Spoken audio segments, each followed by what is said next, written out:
Wow, healthy healthy కొమ్ము శనగలు, బంగాళదుంపలు, జొన్న పొట్ట గింజలు, పచ్చిమిర్చి, అల్లం, క్యారెట్ తురుము, శనగపిండి, మిరపకాయ ముక్కలు,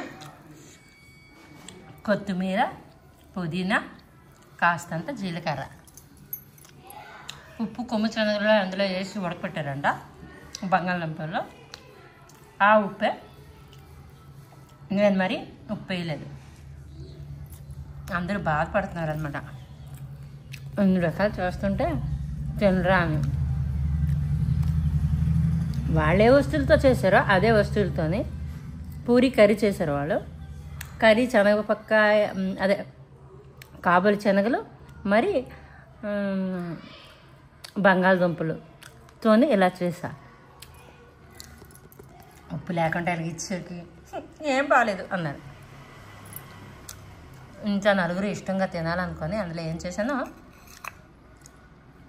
ఉప్పు, ఉప్పు, మరి శనగపిండి కొంచెం వేసా, సోడా కారం కొంచెం వేసా, మరి పకోడీలు వేసి ఇచ్చేసా. అబ్బా చాలా బాగుంది అందరు తినేశారు. నా జాను మేనగాళ్ళు నేను పూరి తిన్నా, నాకు వద్దు అంది. జొన్న పొట్లు అంటే ఇంట్లో అందరికీ ఇష్టమే. అదమని పకోడీలు వేసా. తర్వాత తీసుకున్నాను.